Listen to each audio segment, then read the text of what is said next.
2 days ago, I had frozen pizza for dinner and an early night. That morning, I got hit by a car while riding my bike into work.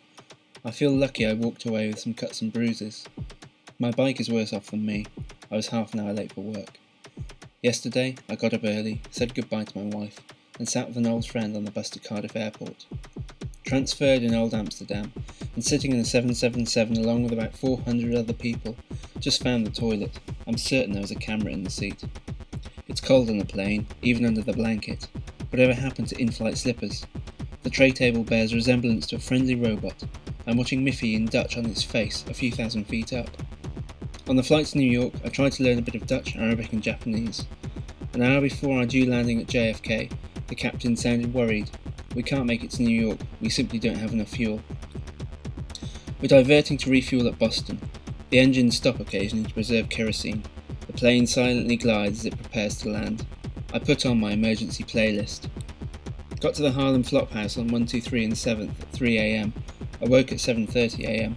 Got me some breakfast on Amsterdam Avenue. The Lumberjack. 2 eggs, pancakes and bacon. Smothered it in syrup and washed it down with coffee, OJ and water. Feeling really dehydrated. The juice was served in a jar. I'm going to pick up a sketchbook from the art library at Red Hook in Brooklyn. Took the same A train that snaked me home during the wee hours. There's some break-in buskers throwing some shapes on the subway.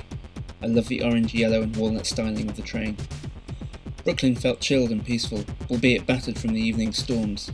Botanica della Milagrosa sells spiritual tools that can fix most things though.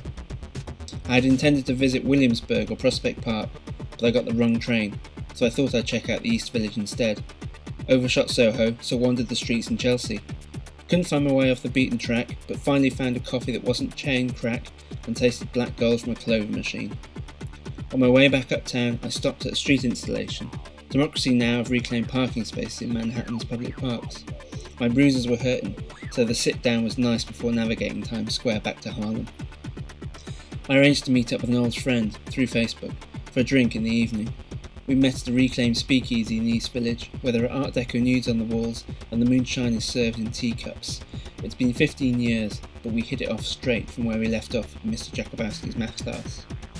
So, after only 34 hours, I'm leaving the Big Apple and find myself on the Amtrak, eating tabbouleh and hummus, a 6-hour journey down Virginia way for a 10-day excursion to catch up with my parents.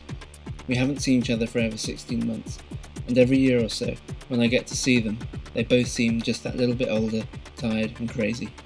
I'm nervous, curious, apprehensive and excited.